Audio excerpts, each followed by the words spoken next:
Hello and welcome to The Sharpening. I'm your host, Josh Peck. Tonight we have on a returning guest, Steve Casteel, to talk about his first release, a book entitled The Other Gods, Exploring the Ancient Enemy of Humanity.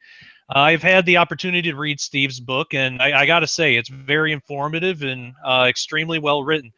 You may think you have already heard everything there is to know about the Nephilim, like I had before Steve came around to prove me wrong. But you would also be wrong. You may remember Steve when he was on last time to talk about the Nephilim, which was episode 038, Steve Casteel and Nephilim Giants.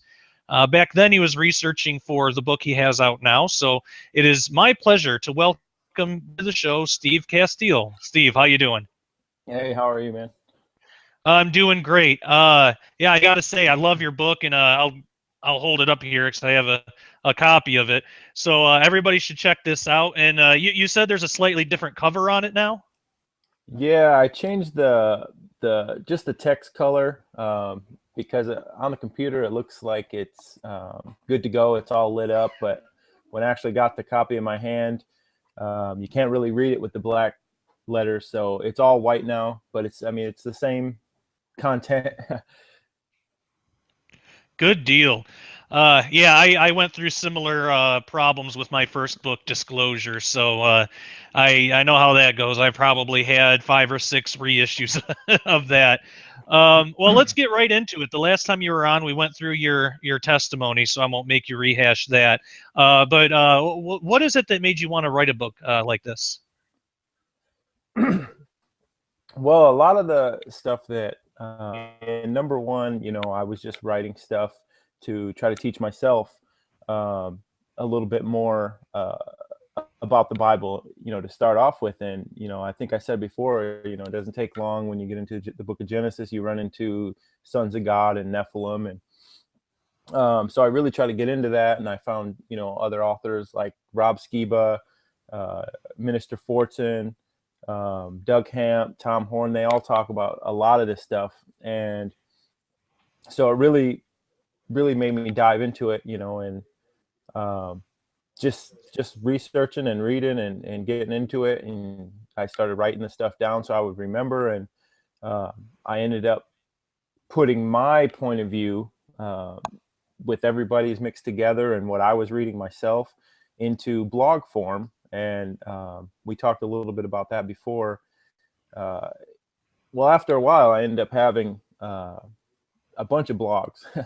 So I decided, hey, maybe I can go back through and revamp these a little bit and put them together and, make a book out of it.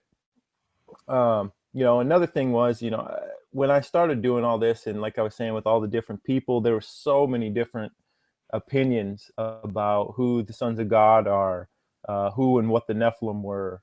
I just wanted to come to an understanding myself of what it was.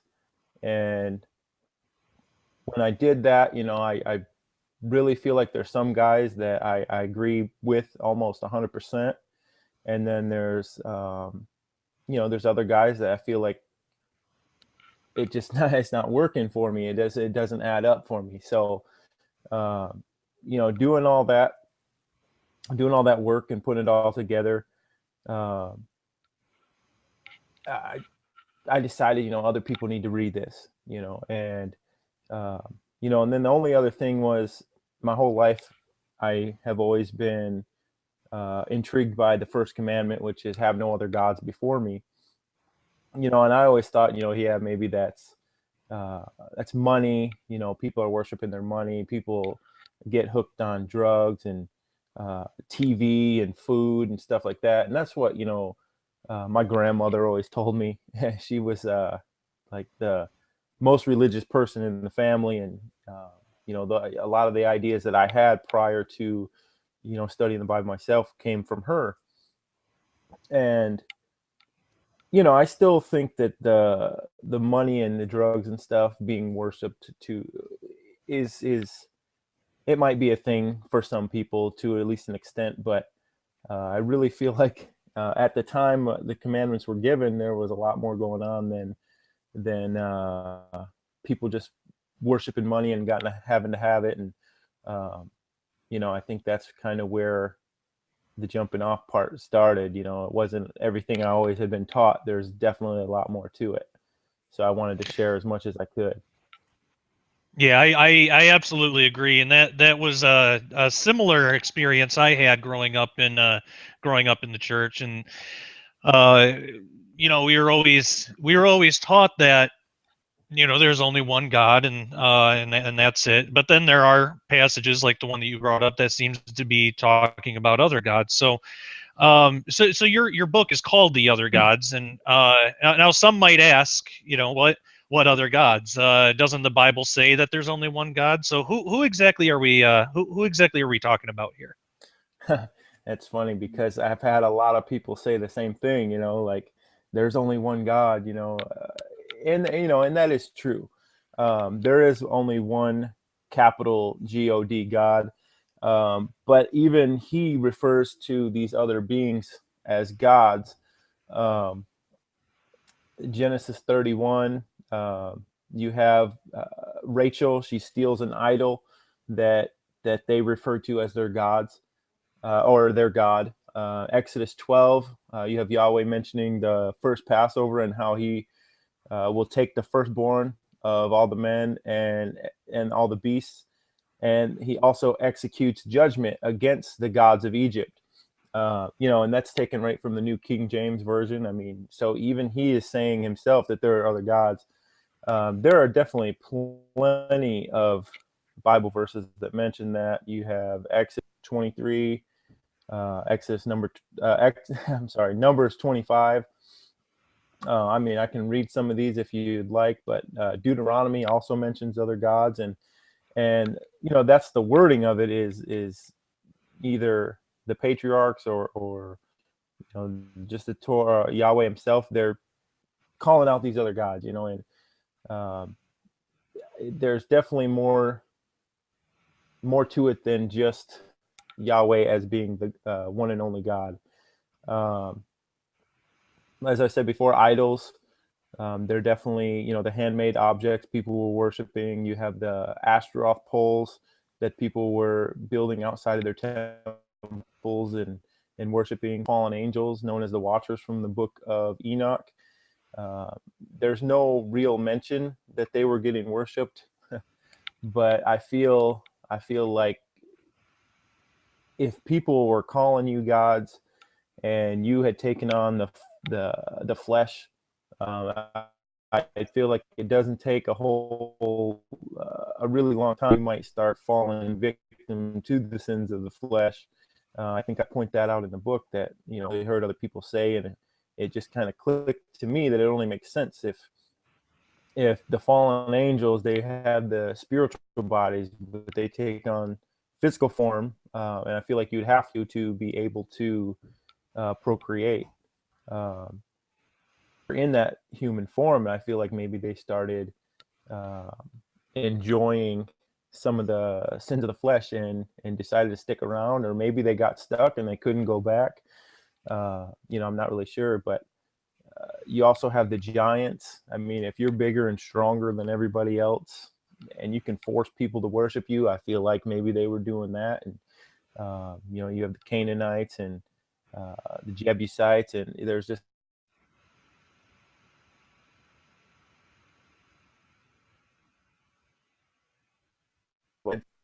and there was something I wanted to bring up, but before I get there, there's also the animal-human hybrids, most likely from the pre-flood era, before where I feel that there was a lot more technology, a lot more knowledge than we even have today, where people were mixing animals and humans. In the book of, I believe it's the book of Jasher, tells us a little bit about that. And then we have demons, who were the disembodied spirits of the dead giants, that were probably creeping around and getting people to worship them, such as Baal after he died, or Nimrod once he died, the sun god. They no longer had a physical being, but I feel like maybe he was still there. What I was going to say about the giants. Now, I haven't read anything. I haven't found anybody talking about this, I'm not saying it's not out there. It just kind of popped in my head the other day when I was thinking about the big elongated skulls. I feel like either they were descendants of like the second, third, fourth generation Nephilim, or it's possible that maybe uh, the elongated skulls had a human mother and an angel father, and then just the giants had maybe an angel mother capable of holding a bigger baby with a human father. And I say that because we have found human-sized skeletons. Now the skeleton, the adult did have a elongated skull, but the fetus inside also had an elongated skull. So that tells me that it was born that way. And that being said, maybe the father was one of the original fallen angels, or maybe he was just one of the second, third generation, or farther down the line, Nephilim himself. But I just feel like there's got to be more to those elongated skulls, and I feel like where they were at, it really might be part of. It could go back to Joshua and Caleb, when they chased some of the giants away and they fled, possibly to Peru area where we have all of these elongated skulls everywhere. And I don't know if you ever listened to L.A. Marzulli, but he said you can literally go out into the fields in Peru and you just walking all over these these elongated skulls. He said they're not all. Some of them are definitely humans that headboarded, but he said some of them are just obviously they're larger, they're just completely different, and they stand out. But they're just laying around everywhere. So I feel like a lot of these things were those other gods. And we're just supposed to steer clear of them as much as possible.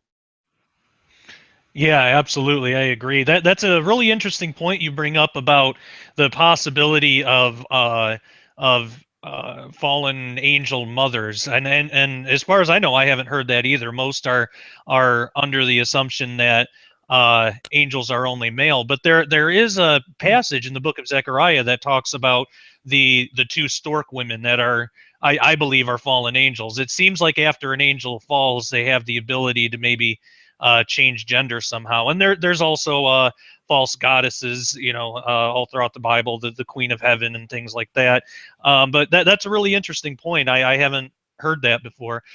So when we're talking about other gods, we're not talking about like a pantheistic type of thing here. We're talking about the one true God, Yahweh at the top, the actual creator, and we're talking about these other gods, or Elohim, or whatever term people want to use, as his angels, or his creation that have fallen and rebelled from him and have decided to take on human worship themselves. And then even some humans have presented themselves as gods throughout history, different leaders of countries in the ancient world and things like that. So just to make sure our viewers and listeners who might not be familiar with your work, we're not talking about a pantheistic belief here. These other gods, they're not equal to Yahweh in any way, are they?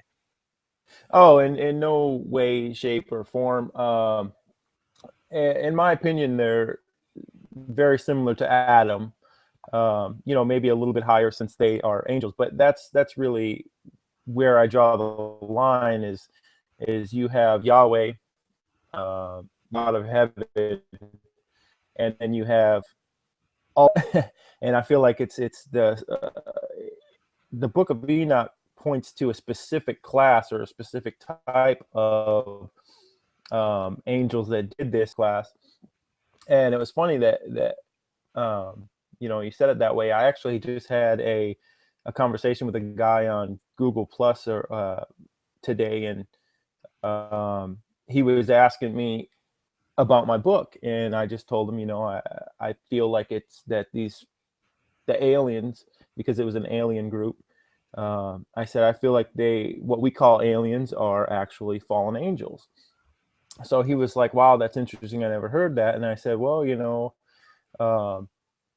that's just, I think they're one and the same. And he goes, well, do you think they're the reptilian aliens? And I said, well, it's possible, because a lot of the ancient cultures, they all worship these dragons, specifically the Mayans. They have the bird serpent. I don't Quetzalcoatl. Quetzalcoatl. Yeah. Yeah. And then you have the Japanese and Chinese. They both have the dragons that are a really big part of their religion. And I mean, just everywhere. Almost all of the North American Indians have some kind of a serpent god. And thinking about that, it really makes sense. And I think Rob Skiba one time pointed out that a lot of the different angel groups that are mentioned represent or resemble certain animal groups. But he said that there was none that ever represented, reptiles. So, in my opinion, it's very possible. Now, is that the 100% truth? I really don't know, but it was just very interesting. But, really to answer your question, Yahweh he's the one and only. There's nobody, no other lowercase g God, anything like him. And that's not what the book's about, anything like that. And the other gods are really just false gods, wannabes, I guess would be the best word. They want to be like Yahweh. They want to be worshipped like him. And, their biggest problem was that Yahweh knew that's what they wanted. And he said, straight up, don't worship me like they, the heathens worship their gods. So, he kind of cut it off right in the beginning. Now, did that stop people? Of course not, because we're all sinners and we're going to do what we want to do. But, there's nobody like him, and that's not what it's all about. Absolutely. And that brings up another interesting point too, because the other gods, you're right about lowercase g, and just so people don't pick this apart, because there are some out there that would, on the book cover and on the title of this episode, it is an uppercase G, but that's just the English language. That's how you title things. So that's all that is. I don't want anybody getting uppity about that. Where we are talking about other false gods, lowercase g. So if there are any grammar police out there, but so well, sorry, what? Oh, I did want to point out, man, I tried as much as I could to make it go lowercase, but the font wouldn't allow for it. And I really didn't like some of the other fonts. It didn't go well with, in my opinion. So I did try to make at least the G lowercase and everything else capital, so it stood out, but it wouldn't let me. Well, that's all right. Anyone that takes the time to read even a single page of your book will know what, they'll know what you're talking about. And but yeah, I just wanted to bring that up for anybody who wants to get uppity about that. But now the other gods that you write about, they have a lot of characteristics that do differ greatly from the God that we serve, uppercase G, such as the way that they were worshipped. And we kind of touched a little bit on that, but can you tell us some, what were some of the worship practices that these other gods required? How do they differ from what Yahweh teaches? Well, it seems, at least in my opinion, that throughout the whole preaches love and just to follow his commandments and live life in a loving way. The number one thing that I found about these other gods is they crave sacrifice.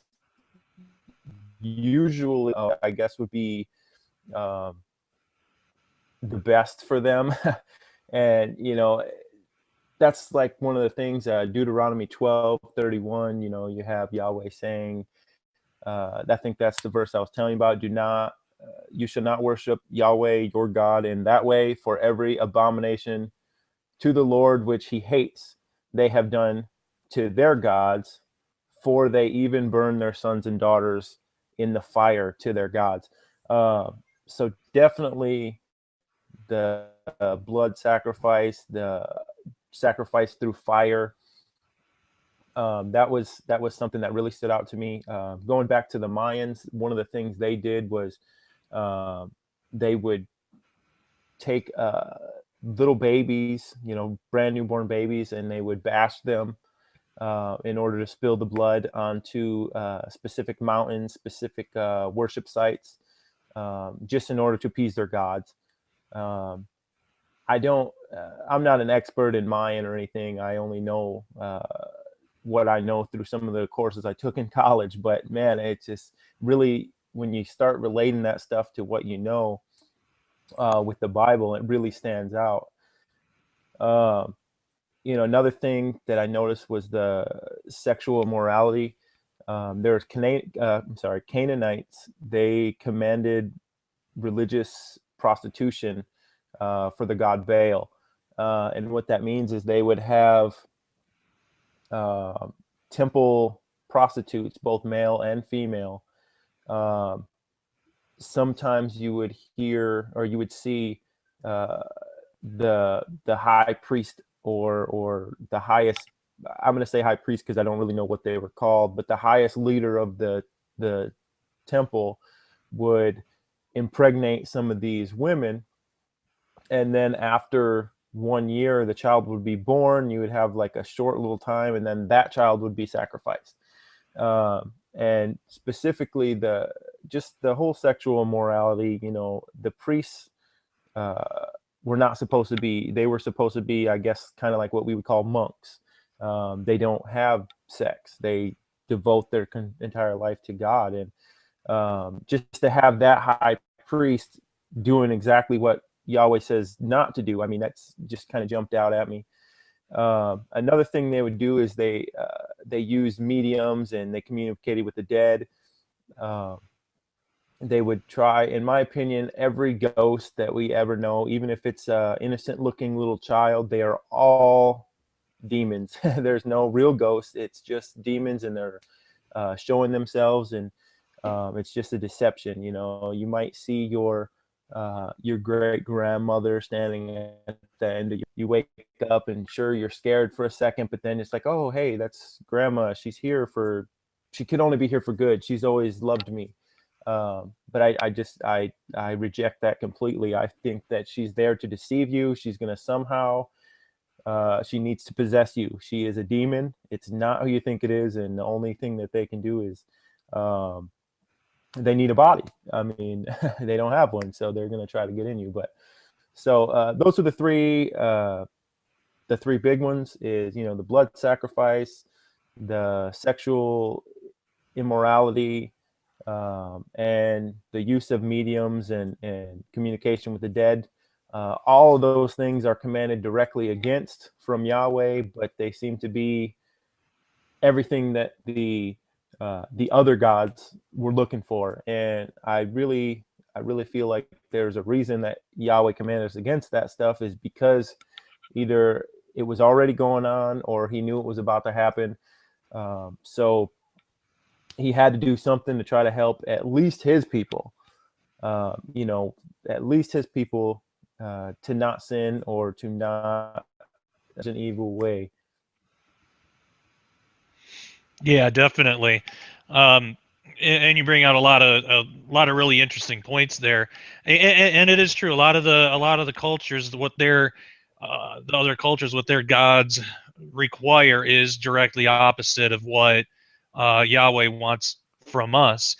Something else that's really interesting that you talk about in your book, and I think we touched on it in the last time you were on too, but it's an important topic. The book of Genesis talks about the sons of God, and there seems to be 2 or 3 different main different interpretations on who the sons of God actually were. So what's your opinion? What's your interpretation? Who are the sons of God in Genesis? Well, that's like you said, the ones that I hear just always are the sons of God are either the good sons of Seth, or they're the fallen angels. I mean, those are the 2 that I always hear. I have heard a few other ones, but it seems like it's kind of faded a little bit since I did the blog, and maybe it's just I've rejected it so much that I just kind of stopped going down that road. But the Sethite one, no matter what, no matter where I post anything, because I try to talk about this stuff a lot. It's very interesting, and when I find something that's interesting, I kind of stick with it for a while and beat it till it's dead, I guess. But the Sethite theory just jumps up everywhere, and that's basically saying that the good sons of Seth had sex with the bad daughters of Cain, or the humanly daughters of Cain, and they created these very large humans. I don't feel like that works because there are actually quite a few things that go against that. One of the things was, I think it's Genesis chapter 4. It says something along the lines of, in those days, men started to call on the name of the Lord. The phrase "call on" was actually not a good thing. It was along the line of went against the Lord. And let me see if I can pull that up real quick, because I don't want to get it wrong. But anyway, it was directly contrary to what I thought it said, and it was based on just the translation. I personally believe, and I feel like there's more evidence for this, that the sons of God were the fallen angels, and I think the book of Enoch and it tells you pretty much flat out who they are, and I know a lot of people like to reject the book of Enoch, but I just feel like you can't. It's referenced in the Bible. He has his he was taken, and the book of Jude copies and pastes basically word for word right out of the book of Enoch. So how can you just throw that out? But yes, personally, I would say it is. It's not pulling it up for me right now, so I'll try to come back to that in just a minute. Sure, no problem. Yeah, and I think if I remember right, I think the Septuagint actually translates it as speaking against the Lord, or something to that effect. But yeah, so I've heard that interpretation too. But yeah, I wholeheartedly agree with you on who the sons of God are. And so how does the sons of God differ from what we may call ourselves as followers of Christ? Sons and daughters of God. That's a different thing altogether, isn't it? Oh yeah, definitely. Okay, so the sons of God are used in the book of Job and the book of Genesis. It's referring to a direct creation of God. For me and you, we have to be reborn, and I feel like kind of makes us a direct creation, spiritually. But the book of Genesis, I feel like that is more of a physical, direct creation. Okay, you're first in line. I made you. Here's you. You're Adam. You are a son of God. Similar with all of the angels, he created them, and they're there. They're perfect already, and Adam was perfect already. He had to sin in order to fall away from that, and then we were all born from him in sin. So we immediately when we're born, it's always said that we're born into sin. So there's no way that we can be the same as Adam and the same as the angels until we die and we are physically reborn, in the spiritual bodies, or our heavenly bodies, however you want to say that. It's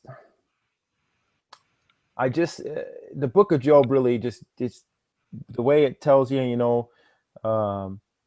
where were you when I created the corners of the earth, the foundation of the earth, and the sons of God sang for joy. There were no men there. There was no men there. So the only people that would have been there were angels. So in my opinion, that has to be speaking of angels. And it's the same exact word for word phrase as what we see um, in Genesis. Now, we don't really see a whole lot of the phrase or term sons of God uh, until we get to the New Testament, and then it's in Greek, so it's not really, can't really tell. At least I don't know how to take the Greek back to the Hebrew, but even then, it seems like it's not, just reading it, it's not the same. They're not different from us. Uh, it's the term is like, okay, we're the us, we're different. We're men, and then go back in the Old Testament, it's Benahe Elohim. That's something completely different, and I feel like that is where we get the differences. Right. Yeah, I totally agree. Speaking of angels, you do bring out a lot of really interesting things about angels in your book. How exactly do angels fit into all this, and what specifically has your research brought out about angels? Um, well, first of all, angels, I mean, obviously, we just kind of covered it. They are the sons of God. Um, they are direct creations of God.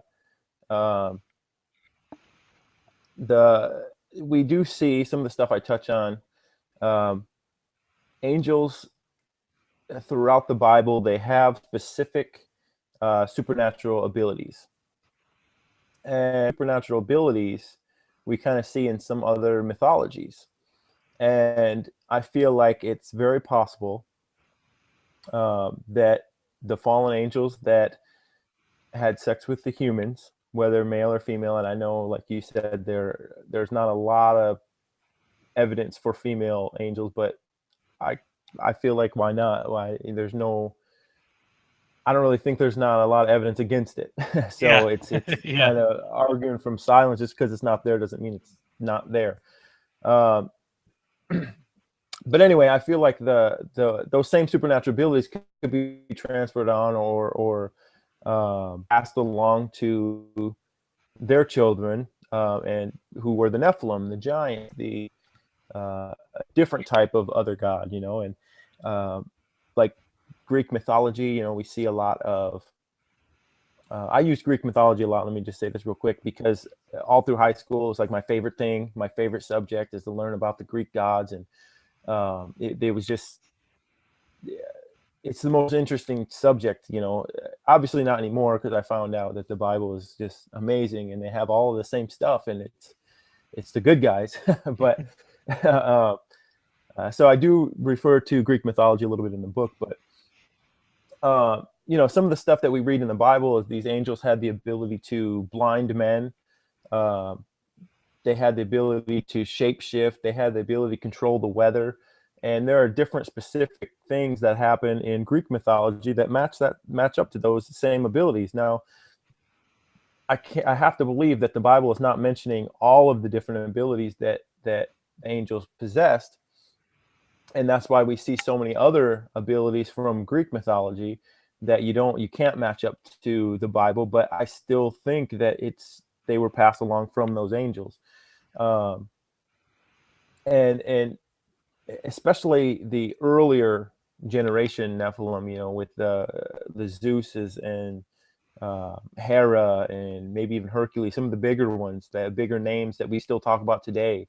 The men of renown, I believe, is what the Bible says, referring to these beings. But just having the ability to do some of the stuff that they do, it just lines up perfect with the Bible.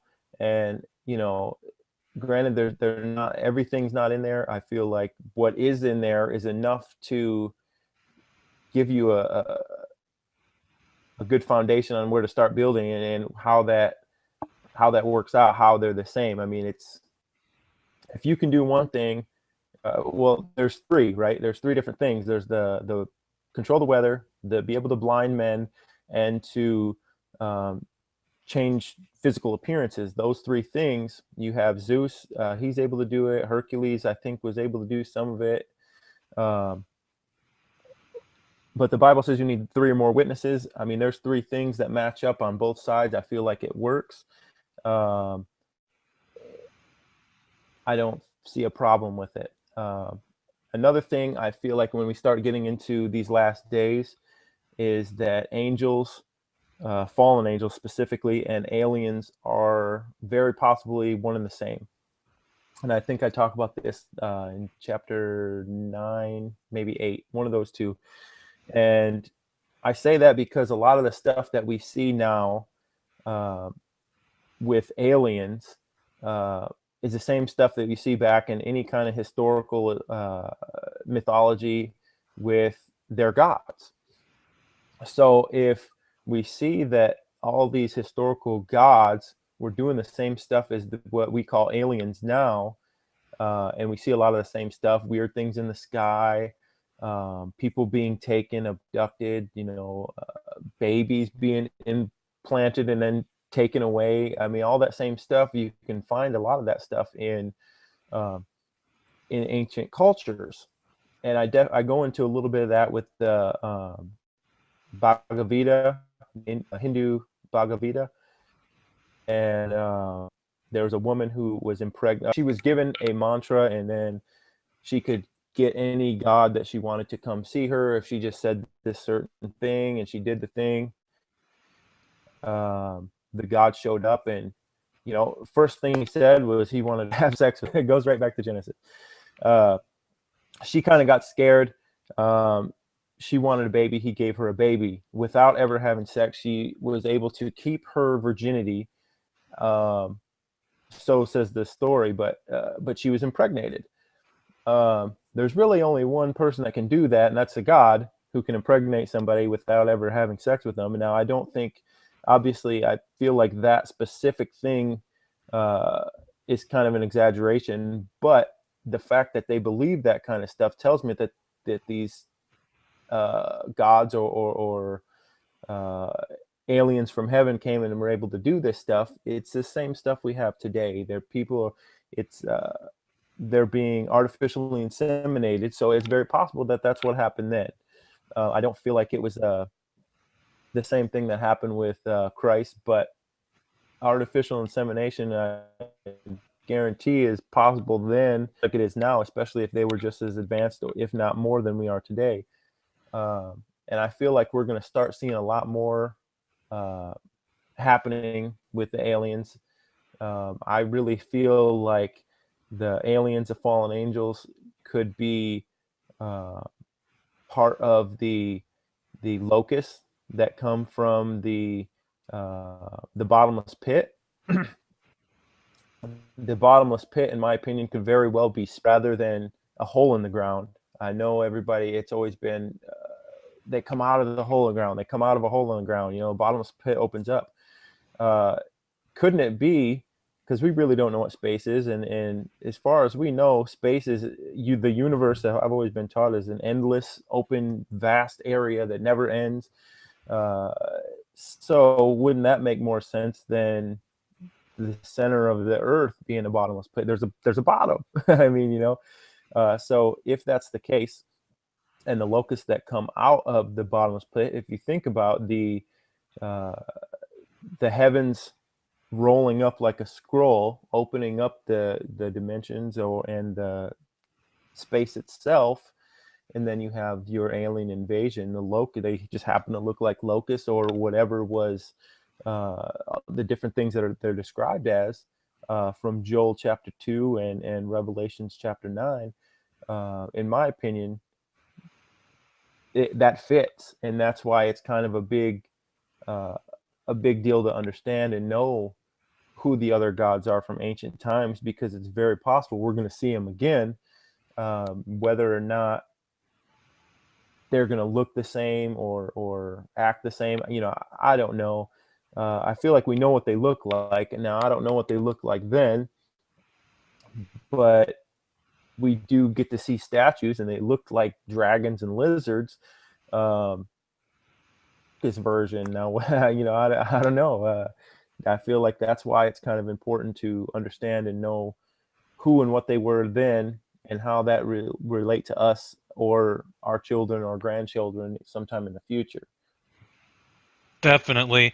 That actually reminds me of something. I think it was you. I think we were talking online a while ago, and I had mentioned something about the locusts of Revelation 9, and I think I was I think I was talking to you with this, and I was talking about the different races of aliens that are described, and pretty much all of them I you can find in the Bible, but I couldn't I couldn't figure out the mantis ones that people are seeing a lot, and a lot of abductees are saying that either the mantids or the reptilians are like the ones in charge or the leaders, and they'll usually say that the mantis ones are, and the closest thing that I could come to was well, maybe the locust, but they are different insects, and then what was that you that I was talking about, and then you brought up a point about that that they were actually the same. Yes, sir. That was me. I do remember that. Yeah, tell us about that, because you brought up a something really interesting with that I'd never heard before, and you were right. So I'd love to hear about that. Well, actually, when you posted it, I was reading it and I was like, wow, that is very interesting. Now, the praying mantis is an insect, locusts are insects. So what I did is I did a quick Google search, and I was looking around, and it happens to come right up. Now, I don't remember exactly what it was. I was really just doing that for you because you were asking a question.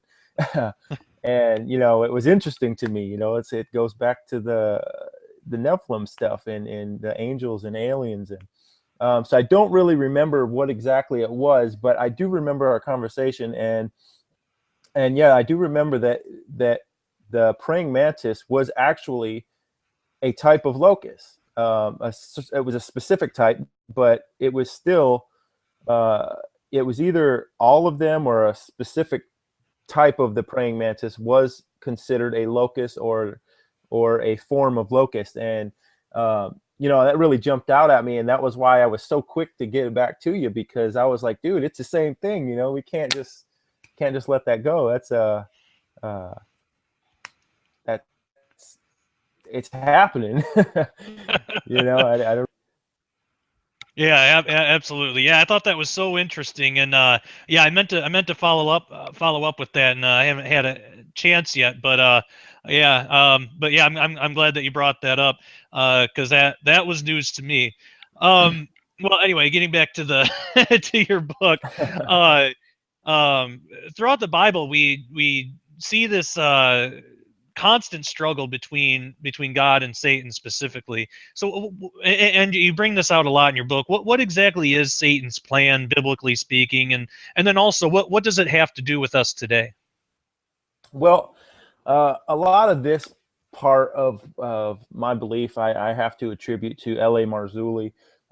He wrote a book called The Cosmic Chess Match, and it's got to be one of the best books I've ever read. And basically he just tells us that every time Yahweh did something, Satan was right there to counter that move, or the other way around.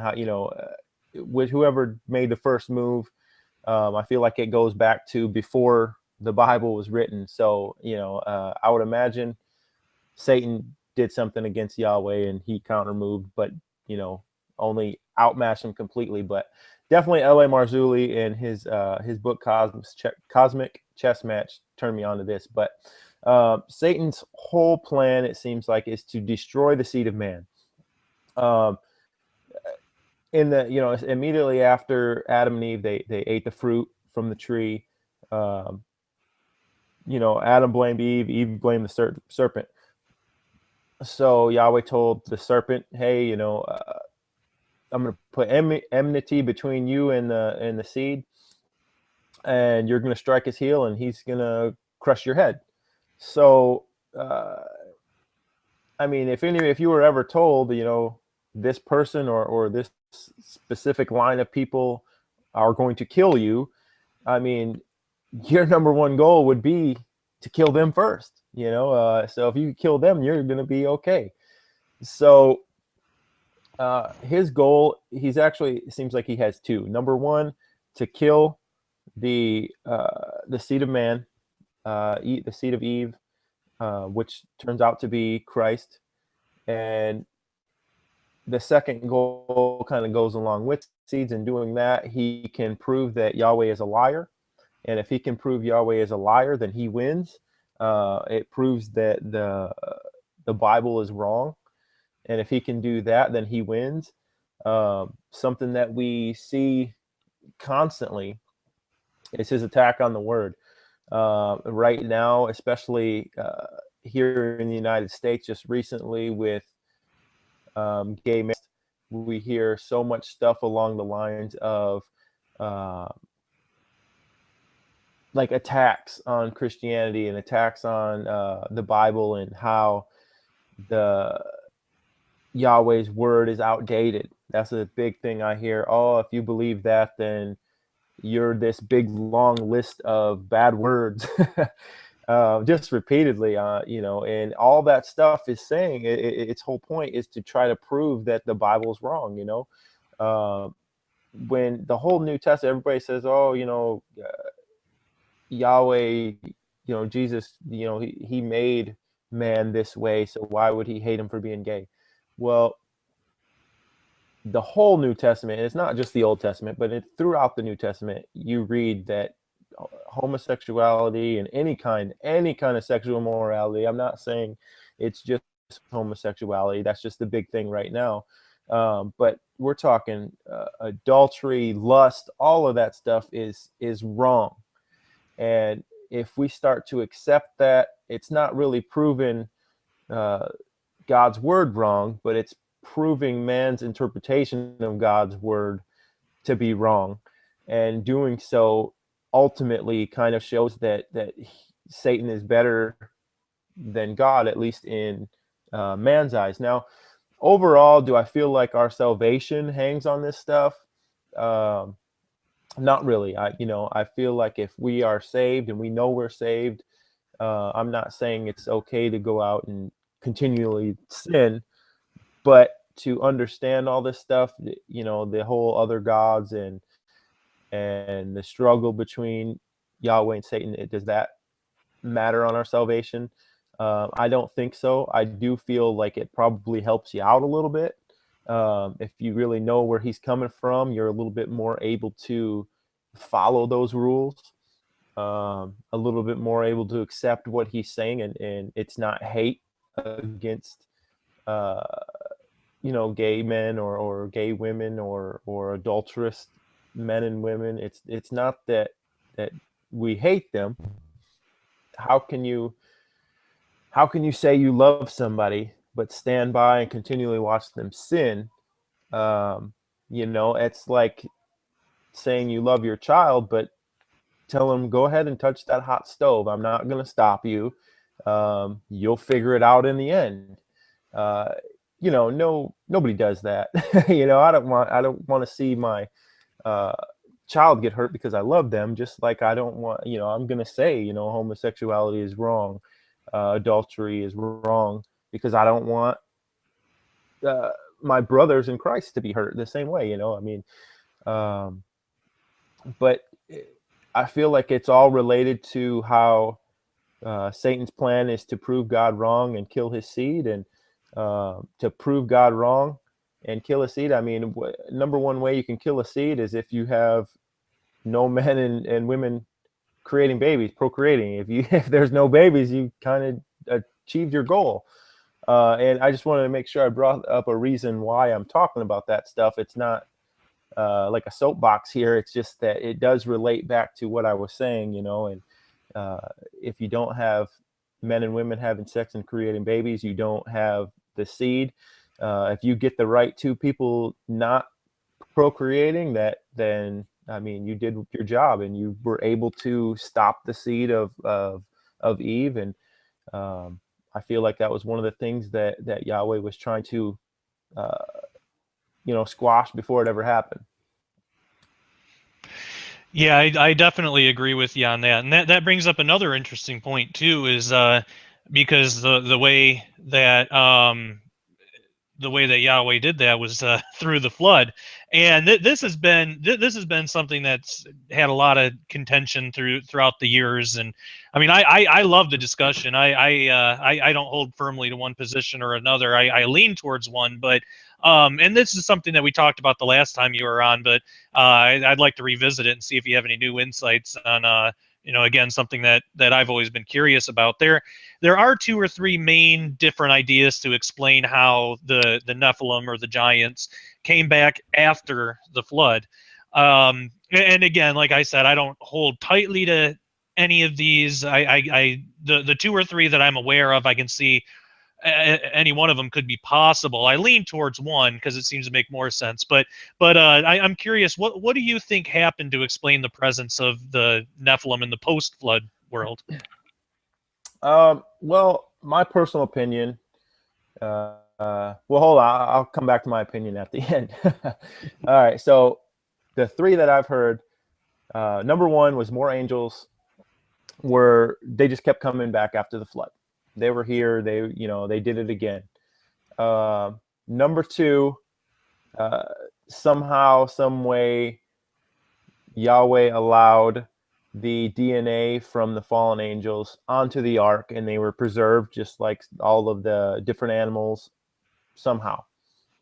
And number three, Dr. Ken Johnson has a book. Oh no, I'm sorry. It's the Book of Jubilees. Dr. Ken Johnson mentioned this in one of his books. But anyway, the Book of Jubilees talks about how one of Noah's grandsons finds the hidden writings of the Watchers. He neglects to tell Noah about it because he's afraid of Noah's anger, Noah getting upset at him. Now, I don't know how many people have ever really talked about the hidden writing of the Watchers from Jubilees as being a cause of the Nephilim after the flood, but I definitely feel like that is a possibility. The Book of Jubilees, this particular grandson is not mentioned in the Bible. Now, maybe it's because he was left out on purpose. Maybe it's a bad translation of a name. It could be a number of different things of why, but I feel like that is definitely a possibility that somehow, some way, the Watchers wrote down, on some kind of a stone. It would have stone to be there after flood, but I definitely feel like it's a possibility that he read it. He was able to do something to himself. I know Nimrod was able to become a giant or Nephilim by doing some sort of sexual perversion to himself, and that was coming from, I believe, Mr. Doug Hamp. I think that was his interpretation of how Nimrod was able to do it, or it could be Tom Horn. I listen to so many of these guys, I get them confused, but one of those two guys were able to bring up the good point of how he began to become a mighty man through some kind of a sexual perversion, and so that is possible. The angels coming back to continually do it, continually have sex with women and procreate. Rob Skiba makes a great point on, if that were the case, how come they were a lot smaller? How come there weren't, how come they're not over flooding, just overruling the whole world right now? Because the Book of Enoch tells us they had 500 years to do what they did, and in those 500 years, everybody but one family, Noah's wife and his 3 children, were the only ones that weren't affected. That was in 500 years. We've had roughly 2,500 years? No, 4,500 years since then, something like that. Yeah. If it was 4,500 years, I mean, that's 4 or 5 times the amount of time. How are they not everywhere? How are there not more skeletal remains that we just never found of these ridiculous sized bones? I mean, Book of Enoch tells us that they were up to 400 feet, or roughly 400 feet tall. I read in Antiquity of the Jews that these original Nephilim were what the Greeks called the Titans. If that's the case, and the angels were continually doing it, where are they? How did they continually get smaller and smaller and smaller? That doesn't work out for me. And on top of that, the book of Enoch, I believe it's chapter 68. Don't quote me on that one. I know it's later on, but the angel Michael says something along the lines of the penalty was so harsh that no other angel would ever dare commit that sin. So if Michael is telling us that no angel is going to do it, we have no physical evidence. There's no the 500 years and the 4,500 years. They're obviously not everywhere. I mean, I've never seen a 400-footer ever. So I feel like that's definitely not really a possibility. So I feel like the angels continually procreating is just kind of thrown out. Now, I have heard Minister Fortson talk about they started doing artificial insemination. They weren't really having sex with women. They were just procreating through artificial insemination. That is still possible. I don't feel like that's where the giants came from after the flood. I feel like that's more along the lines of what we have now. I do feel it's Greek mythology creatures. I do definitely feel like that was there before the flood, but we could have seen some of that stuff afterwards as well, with some of the science experiments gone wrong by artificial insemination. But I definitely don't feel like that is the cause of the giants after the flood. The best, most biblically supported version of how they came after, in my opinion, is the DNA came on the ark, came through the flood with at least one of the three wives. And that is the case, it's if just say two of the wives had the DNA, or even if all three of them had the Nephilim DNA. Rob Skiba pointed this out. He does a great what do you call it, the Punnett square on how it plays out and the chances of having a normal human child and having the half man, half monster child. Basically, it looks to me that Yahweh gave himself a 1 in 3 chance. So we have one group of righteous family members, and then you have the 2/3 that are against that one righteous family, all in the end. And if you take 2/3 and you break it down into a decimal, you get it's 66.6666. I mean, it works out great. I'm definitely not a huge coincidence man. I don't remember where I heard this, but somewhere along the lines, after I started really getting into the Bible, somebody said that they don't believe in coincidences. They believe that all coincidences are really just God working in disguise. And I was like, wow, that's amazing. That really works for me.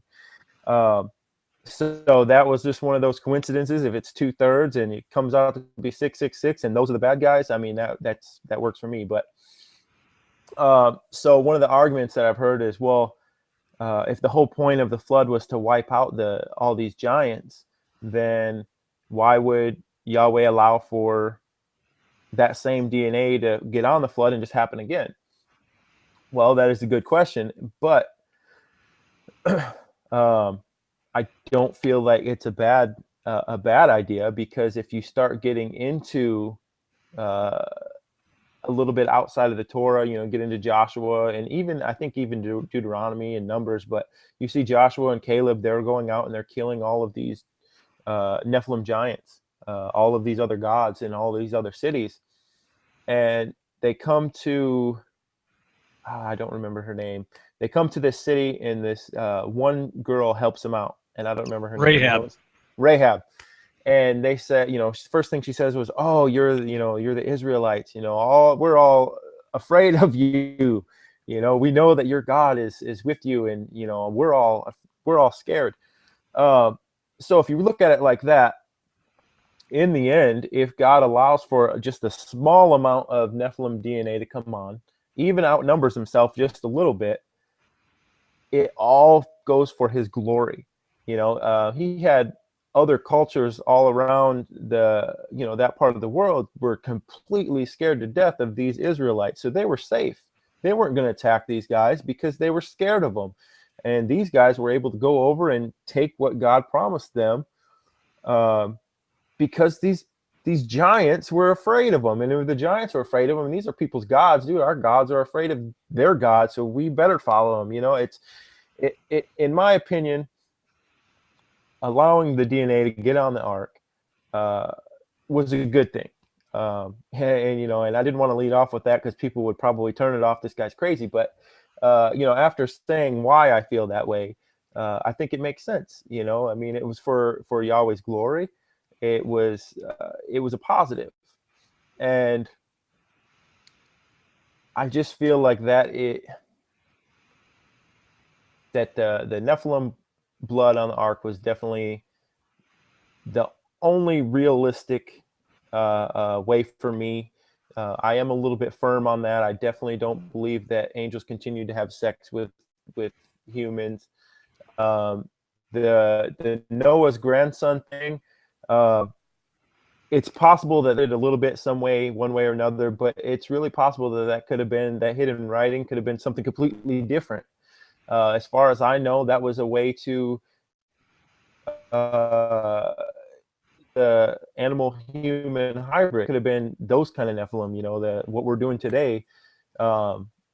Maybe he could read it. Maybe he was able to do something with it. Somehow that got lost along the way, but we're finding it again. I don't know if that's it, but it would mean that the hidden writings of the Watchers contributed directly to Nephilim after the ark. It was just, I came when I was reading Julie's, and I was like, man, that's definitely. I think it makes the most. It is interesting.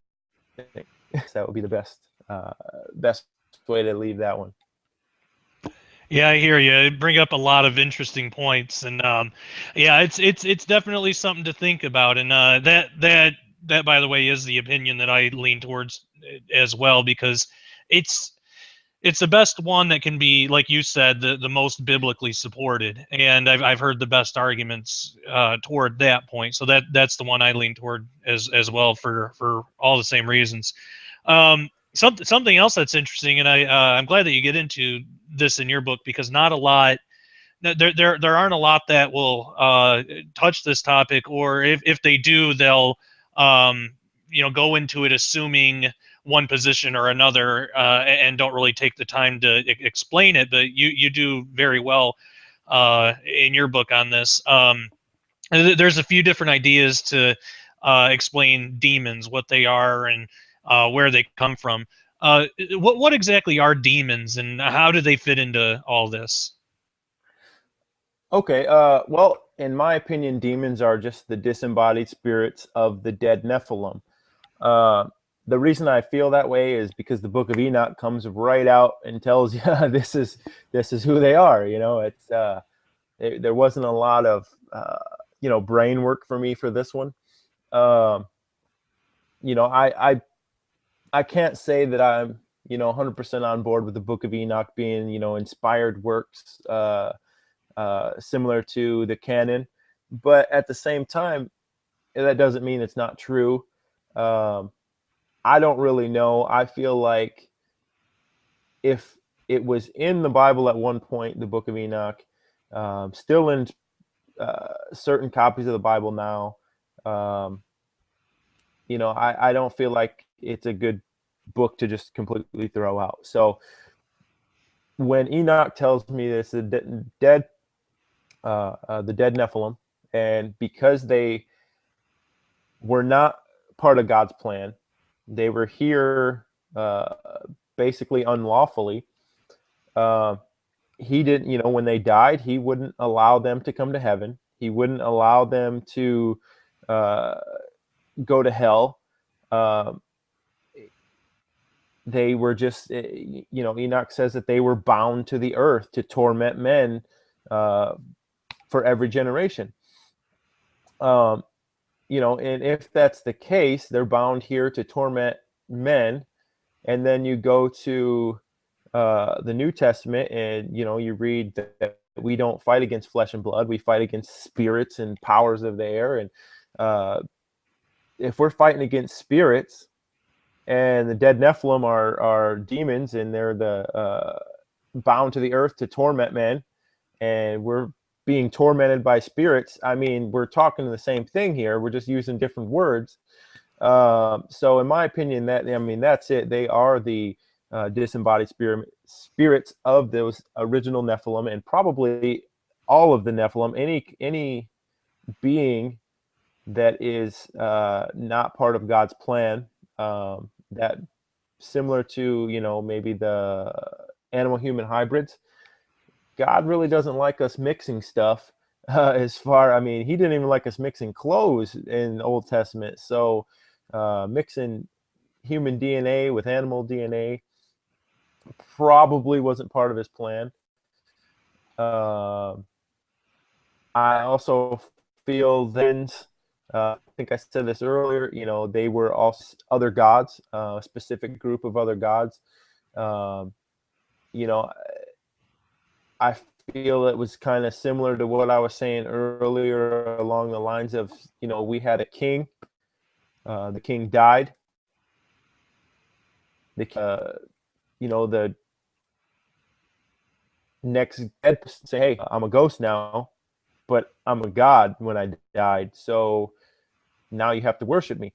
If that's the case, then we have demon gods. You have this new king saying, okay, look, this is the God. He says he's the sun god. This is what he wants us to do. When in reality, the guy who died was in the ground.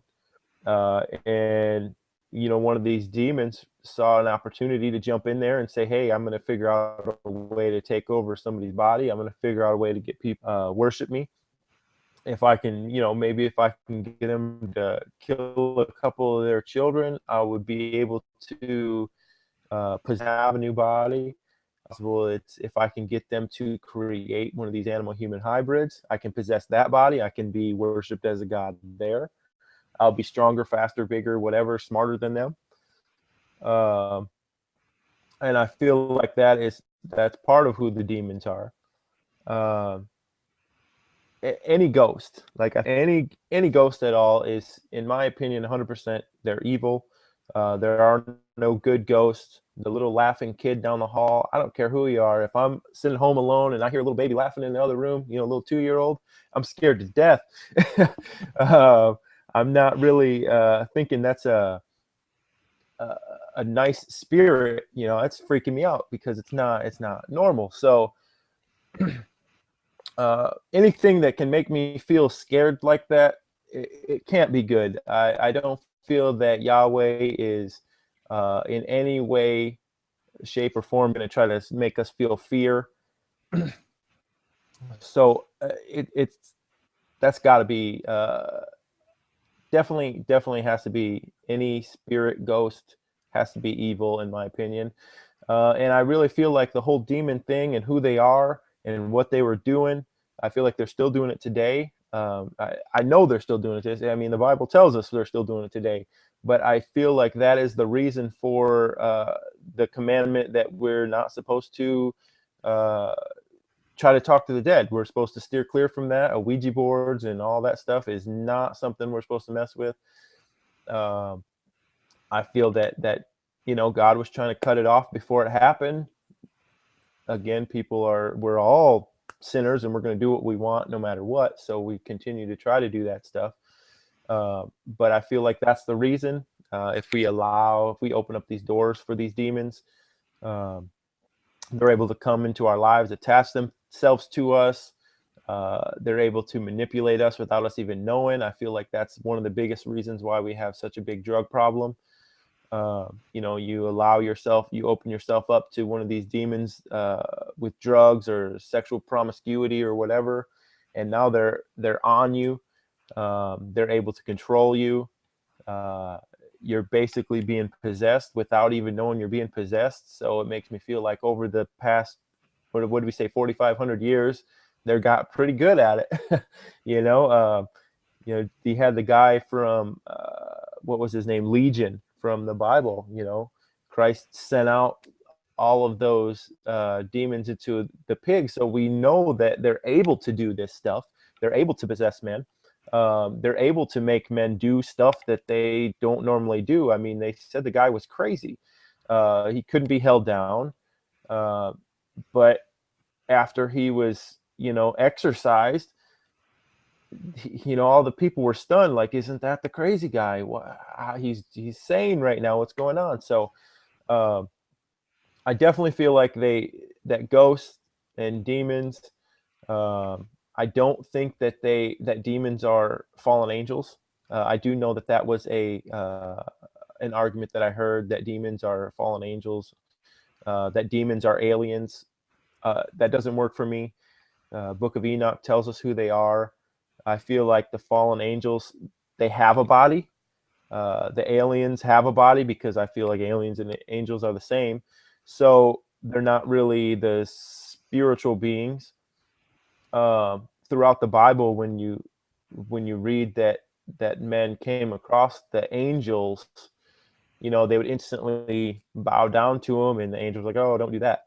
But they could see them, and they weren't like a ghost. I mean, if I see a ghost, I'm not going to bow down to it. I'm hitting the bricks, But if I saw something that was like physical, that, this is an angel, that I really thought, okay, this was God, then yeah, I might bow down. And I really feel like that is one of the reasons that the original fallen angels, the Watchers, posed as gods, is because throughout the Bible, whenever an angel shows up, men would instantly bow down to him like they were a god. That was one of the biggest things, proofs that I did have for feeling that the fallen angels were posing as gods. But aside from that, I really didn't find anything that goes that far back. But back to the demons, I mean, I really feel like that is what they're here for, or here is because they have nowhere else to go. They're bound here until they're thrown into the fire with Satan and the false prophet and all them. Yeah, I agree with you on that. I used to believe, because I was brought up this way, that demons and fallen angels were the same thing. But I've, through my research as well, I've come to change my mind on that. And I definitely agree with you that they are different entities. I did a presentation sometime back, and just for YouTube. I think it was called Day of the Nephilim or something. It's probably, I think it's still up there. But you can actually show, if you go into the original Hebrew and Greek, you can show that fallen angels and demons are two totally different things. I mean, of course, and I take the book of Enoch as, kind of like a history book. So I agree that there's truth in there.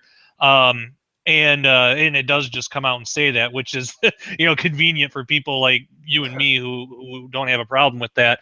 But I wanted to know if just the Bible, if it says that. And I believe that it does.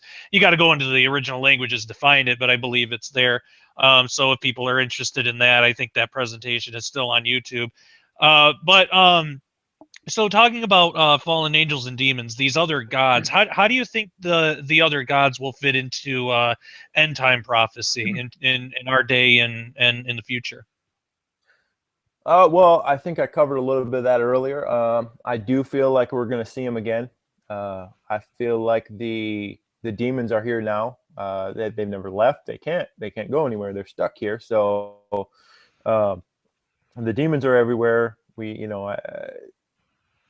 They're doing their thing and messing up people's lives just like they're supposed to.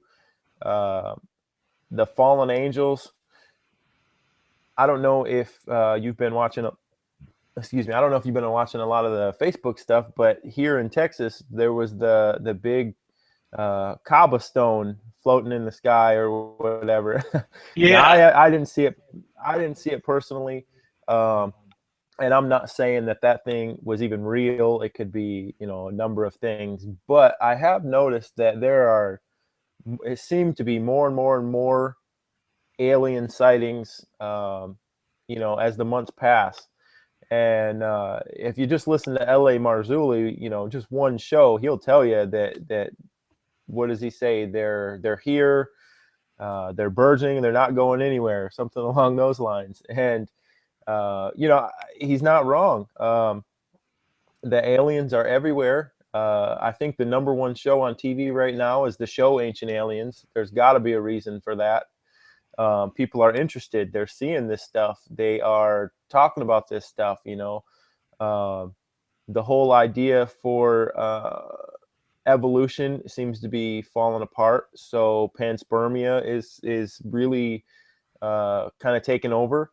The whole idea behind that is that the aliens are the ones who put us here. The aliens are the ones who changed our DNA from monkeys. So it's still kind of evolution, but with help from a superior being. But instead of God, they're going to replace God with aliens, which I think fits so much. It's not even. I mean, it's really not funny. I mean, it fits with a lot of the stuff that I've learned along the way, and especially with some of the stuff I believe that's going to happen with Revelation and who the Antichrist might actually be.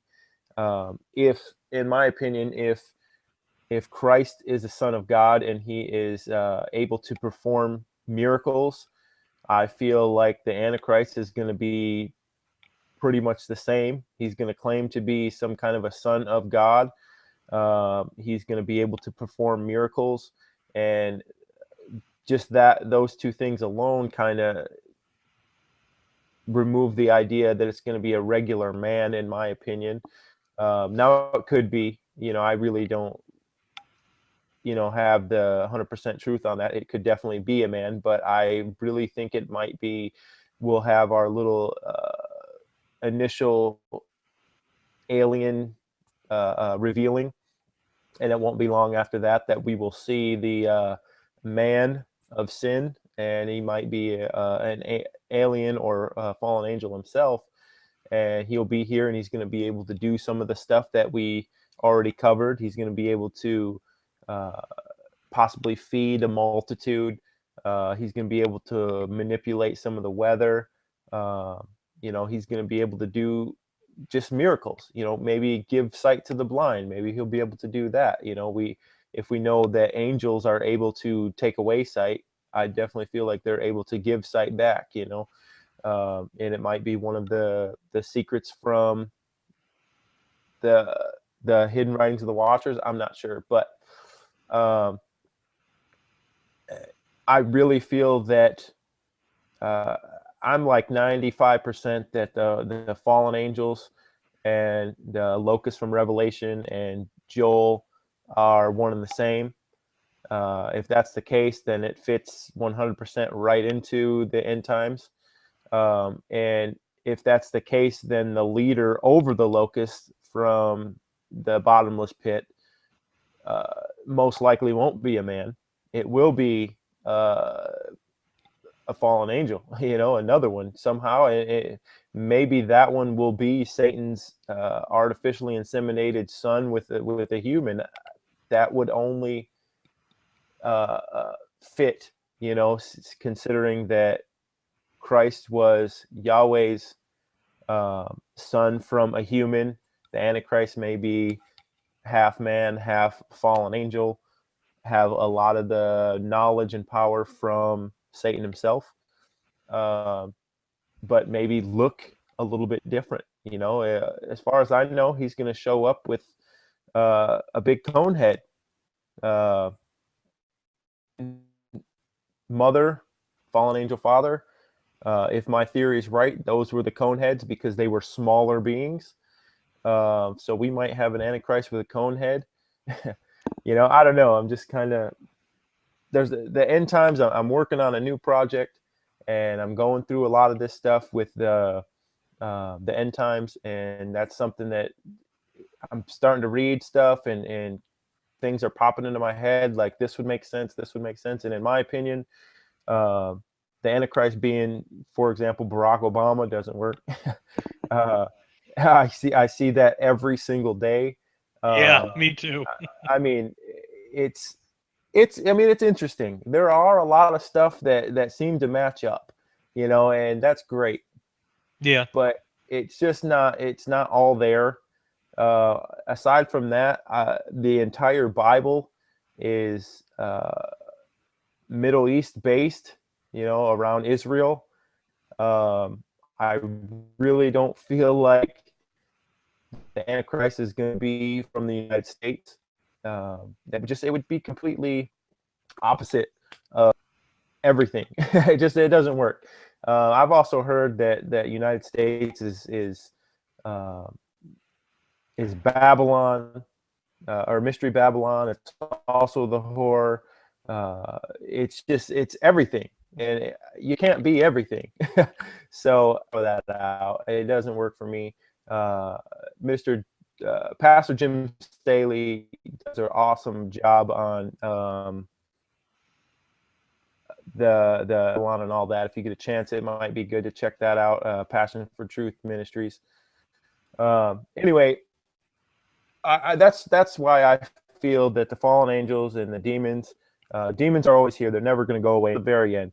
The fallen angels, I really feel like they are the ones from Revelation. I feel like we're going to see them again. That is 100% why it fits into end times, in my opinion. And I have a ton of theories. I don't really have a title for my new book, but I'm going to put a lot of that stuff in there, and hopefully I can start working on that, really getting some stuff down on paper pretty soon, and I can cover a lot more of the angels and aliens and end time stuff when the time comes. Absolutely. Well, we'll definitely keep an eye out for that, because that sounds really interesting. Something that we've been doing on the show the past few episodes or so that's been working out really great is viewer questions. And so for the people watching, what that is, it's pretty self-explanatory. Just the viewer sends in a question, and then I ask the guest.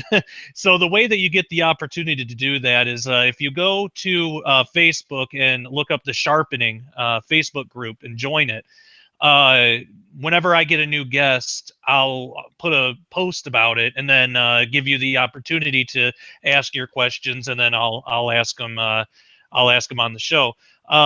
If you can't find it directly through Facebook, you can go to ministryministry.com, and there will be a link on the sidebar there for the Facebook group. So make sure you join that. Also, subscribe to my YouTube channel, youtube.com/Josh Peck Disclosure. So we did get a few viewer questions, and when I read these off, I just use first names. So I don't want to embarrass anybody, and people watching will know who they are. If they send in a question, you'll know if it gets read, because it'll be read. So so if you don't mind, I wanted to get into those. Actually, one person, James, sent in 4 questions, and I figured, well, we may as well. So the first one by James is he wanted me to ask you, how does God deal with these false gods in order to protect humanity and his creation? Well, we found out, originally the false gods, the fallen angels, they were bound and buried for 70 generations for 70 generations, or basically until the end, close to the end time, something along those lines, because 70 generations times 70 to 80 years equals out to either 4,900 or more, depending on how long that generation is. So the original ones were bound and buried. The original Nephilim killed each other off. God forced them to kill each other off. I believe that those were gods. Those were the Titan gods, and the Greeks called them gods. the pre-flood Nephilim after the original 400-foot Nephilim were wiped out by the flood. And a lot of the gods, well, almost all of the gods after the flood were wiped out by Joshua, Caleb, Moses. They went out and killed them all. Now, granted, a lot of them weren't killed. I believe the West Bank, a lot of them were able to escape. And if you look at the West Bank today, it's not very good, and that was one of the areas that were that they just didn't kill them. Some of the other stuff, they were Joshua and Caleb were commanded to burn down the Ashtaroth poles and all of their statues and monuments to their gods. They did a pretty good job of that, but again, they didn't do 100%. So we still have areas that have, I don't want to say demon worship, but it's kind of probably what it is now, because once those Nephilim died, they were bound to the earth. So basically, to what Yahweh does is he has his people go out and kill them, take over their cities, wipe them out completely, utterly destroy them. That was one thing that I really talk about. But, there's still other things today. We still have people that worship other gods. We have people in our world today that they claim they worship Satan. So, I mean, what do you want him to do about that? He would have to kill that person. I mean, there's nothing you can do.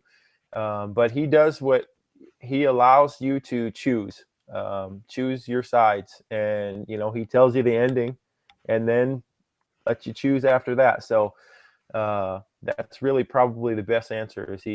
What does he do about those other gods? Is he allows you to choose your sides and let the pieces fall where he told you they're going to fall. Good deal. James also asks, and I think we touched on this, but I'll ask it anyway. What is the origin of the Olympians? Oh, in my opinion, the Olympians were I don't want to say the first generation of Nephilim, because the first generation of Nephilim were the Titans, and it seems pretty cut and dry. If you believe Josephus, that's who that was. They were 400 foot tall, so that doesn't work out. I'm not sold that they were second generation either. I kind of almost feel like the Olympians didn't show up until after the flood. And I say that just because with some of the stories seem like they're still around. People are still worshiping these guys. If you go to Greece, these gods are real. I feel like everything was really wiped out that was before the flood. So they could have been some of the first Nephilim born afterwards. I think it was, I don't remember his name. The son of, I believe it was Ham, that founded the island of Crete, which was the birthplace of all of Greece and the Grecian society. I don't remember his name off the top of my head. I believe it starts with a C, but it's right there in the Bible. If you just follow it down and stuff, like I think it's the first one. Is it Canaan? No, not Canaan. I don't remember either then. But anyway, it's right there in chapter 7 or 8. Oh, right. Is it Cush? Cush went to Egypt. Ah. So I know I've written about him before. Yeah, I can't. Well, people can look it up. yeah. So I believe that son of Ham, he founded Crete. That's where that whole society kind of came about. I believe that that's where the origins of the Olympians kind of started. So I would say after the flood, almost immediately.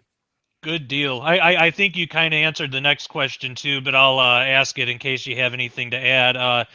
James also asks, how was Crete connected to the pagan gods and Mizraim? Okay, yeah. So Crete is definitely. I mean, he was the city was founded directly from one of the sons of Noah, one of the grandsons of Noah, and that's the whole Greek mythology kind of came off from there.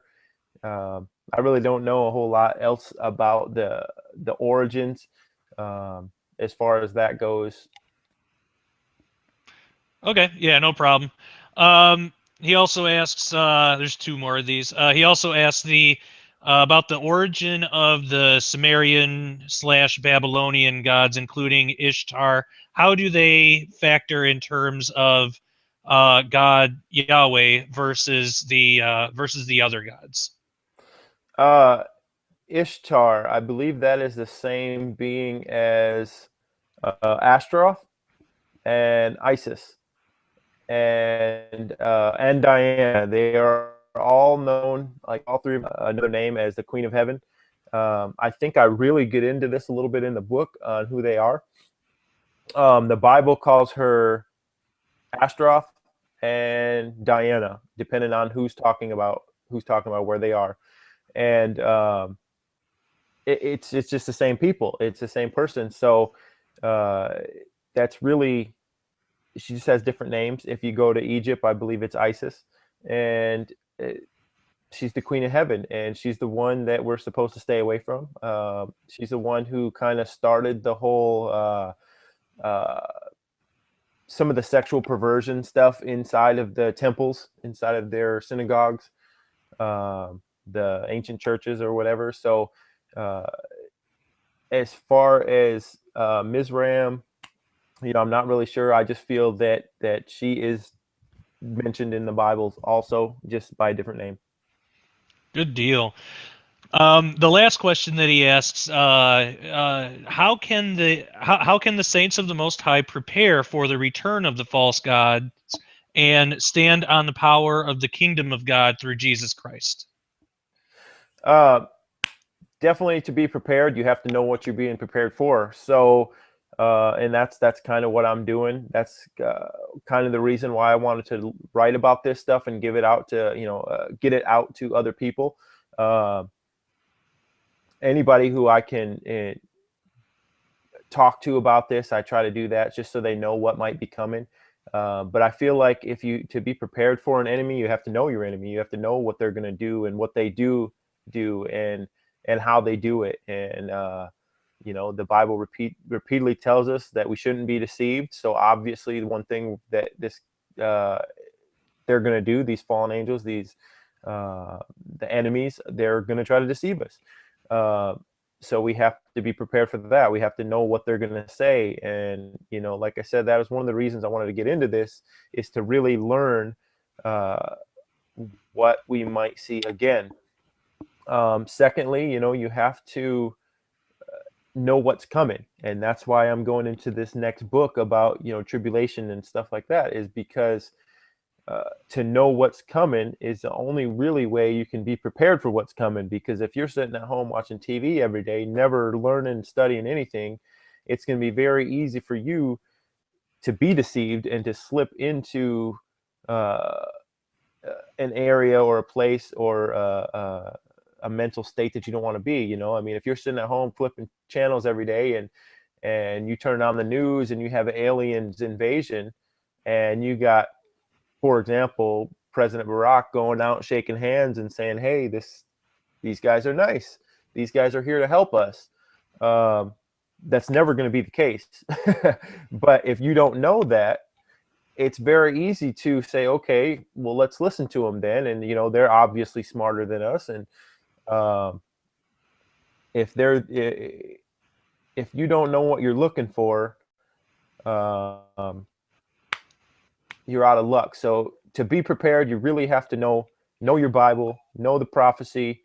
I would say know Revelations, because Yeah. Revelation has a lot. And one of the biggest things I hear in multiple Christian groups is we don't really read Revelation because it's too hard to understand, or it's all symbols, and it's really not cut and dry. We'll read it that way. Read it in a literal form. I mean, throughout the Bible, if there's ever any kind of symbol or analogy or whatever, you always have an angel show up and say, hey, well, that right there, it means this. Yep. And Revelation has a few of that, an angel that does that too. So if it's not there, why isn't it real? You know, and in my opinion, that's how I look at it. I look at Revelation as beginning to end. It is all what's going to happen. The only places it might be something that's not what it says is when the angel tells you it's not what it says. So to be prepared is really just, you have to know what's coming. You have to know Revelation, and you really have to have a relationship with Yahweh, with Christ. You have to know who they are, know what they want you to do, and really try to do it. And if you're following his word, I feel like that's your best way to be prepared. And if you're doing that, he's gonna protect you. You know, he protects his people. He hears the cries of his people. If you're out there living your life just like everybody else in the world, living your life like all the heathens, I think that's how it says, then he's probably not listening to you, you know, and I feel bad for saying it like that, but if you're not setting yourself apart to be more like Christ, then you're putting yourself closer to the world. And that's kind of a command, is don't love the world, love me. Absolutely. I wholeheartedly agree, and I couldn't have said that better myself. Very points. Becky writes in, if he knows, I'd like to hear about the Egyptian gods at the time of the Exodus. I've heard that each plague was striking at different Egyptian deities. Does he know if that's true? And that's an interesting question too, because a couple other people wrote in on the thread to that point and had some pretty interesting charts and things like that. This was new to me. I haven't heard this, but looking at it, it makes a lot of sense, and there seems to be something there. What's your opinion on that? Well, I actually did see those charts, and I haven't really dove into the Egyptian gods at this point. I tried to stay specifically into the type of gods mentioned in the Bible, and if I got into specific gods, it was from the Bible themselves, the ones that were mentioned by name. But the verse I read earlier actually says something specifically about the Egyptian gods. Let me see if I can go find that. Exodus chapter 12. I'll read this again. Yahweh mentions the first Passover and how he will take the firstborn of man and beast and execute judgment on against the Egyptian gods. So it's definitely something. There is something to it. Now, I didn't really go down that road, but after looking at a couple of those charts and going back and reading some of that specific verse, at least, it's definitely something I want to look at, and hopefully next time maybe I'll have a better answer, but I really don't know at this point. Yeah, it certainly is interesting, and that's one of the for the viewer, that's one of the benefits of being a part of that group, because it's called the Sharpening, for a reason. It's not just the show, but the group too. We all learn from each other. We sharpen one another, just as the Bible says we're supposed to. So I always find it interesting that how much that I can learn from other people, and guests that come on and into the group, they can learn from other people too. And so we're definitely in the group. We're all up for differences of opinions, as long as they're communicated respectfully and all that good stuff. So yeah, definitely people should join the group if they're interested in that. Those were all the viewer questions those were all the viewer questions that I got. So a big thank you goes out to the people that wrote those in. So if you had to wrap this whole episode together, everything that we've talked about, and leave the audience with a final thought, what would that be? Well, basically, I would have to say we need to know about this stuff because it's very possible that we'll see some of this stuff again in the near future. I believe the bottomless pit, I think I said this before, from Revelation could very well be outer space. I think that makes more sense to me than a hole in the ground. If that's the case, then Revelation is telling us, hey, these other gods are coming back and they're coming from heaven. They're coming from, space. They're coming as aliens. Be prepared. I feel that knowing who these gods are and how they were worshipped, that could change the way we celebrate Yahweh. He tells us to not worship him the way that everybody worships these other gods. So doing something that way, if we're doing that, we understand how these other gods are being worshipped, and we're doing that now for Yahweh, for Christ. It might be something that we want to reconsider. I think that is a big deal. Our salvation might not depend on it, but in the end, don't we all really just want Yahweh to tell us, when we're standing in front of him, that he's well pleased with our life here on earth? That was one question that I had to pose to myself at one point was, when I have to stand there face to face with the Creator, what do I really want him to say? And, the first thing that popped in my head was the Bible verse that this is my son who I'm well pleased. And, I would love for him to look at me that way. This is my son and I'm well pleased. You did a good job. Great job there on earth. This is what I have for you now. Yeah, I feel like that's what we all really want.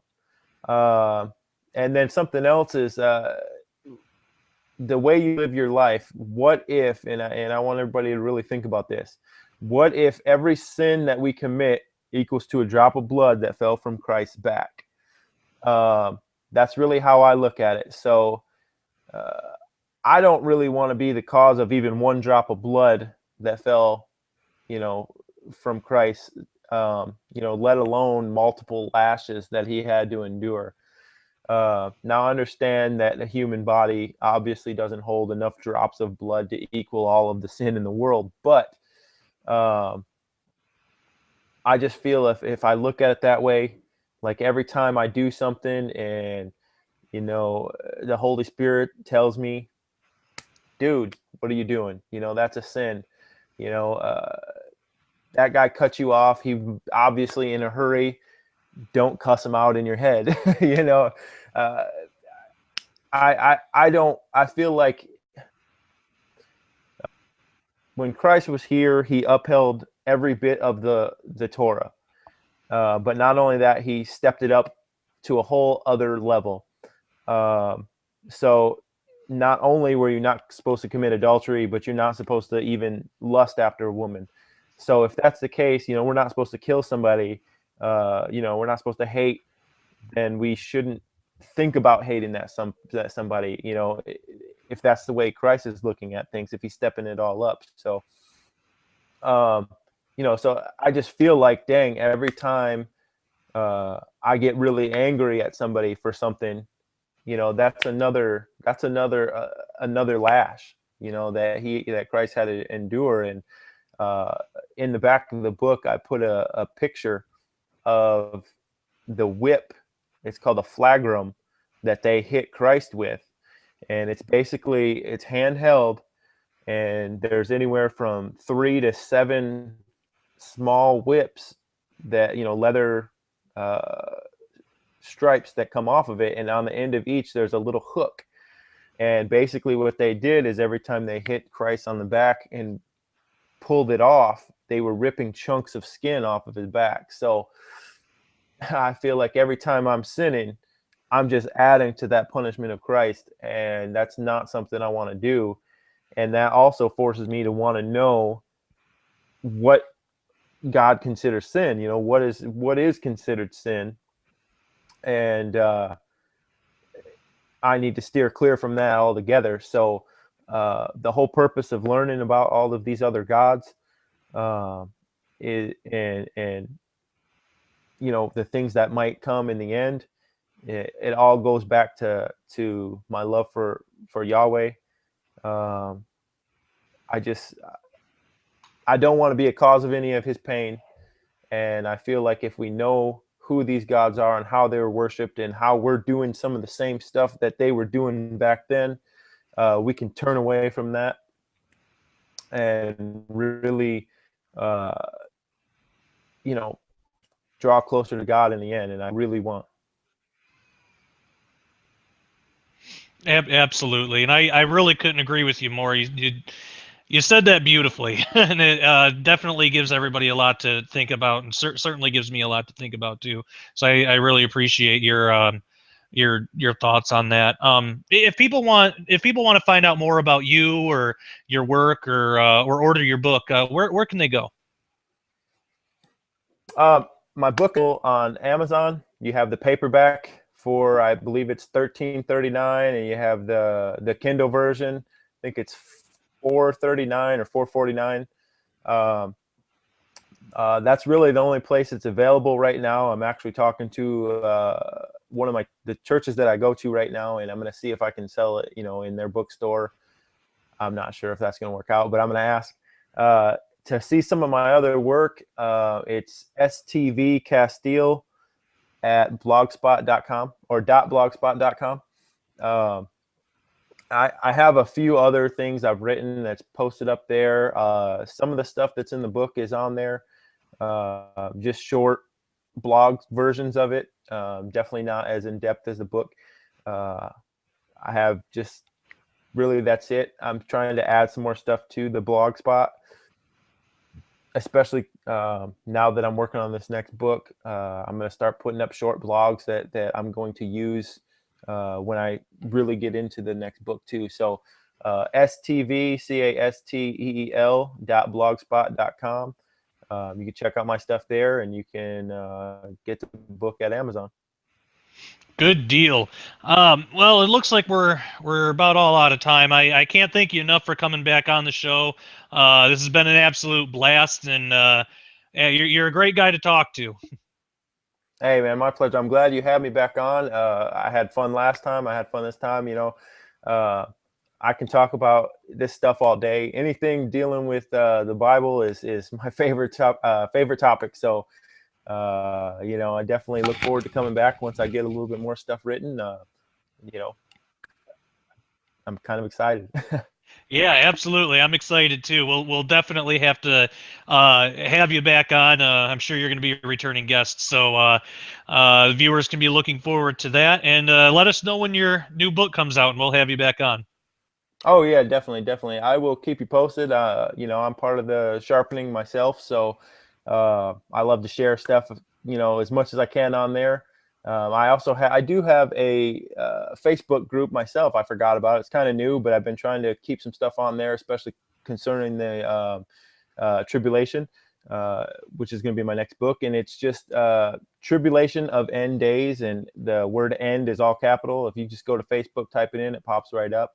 Go ahead and join that, and you can, you know, stay up to date with the stuff I'm working on right now. You know, I try to post on there daily, if not daily, you know, every other day. So whatever's new that I come across that's related directly to the end times and the prophecies and just things that are talked about in Revelation, I try to put it up there and connect it to some of the Old Testament. So that's definitely a good spot to be. So it's Tribulation of End Days. So check that out too.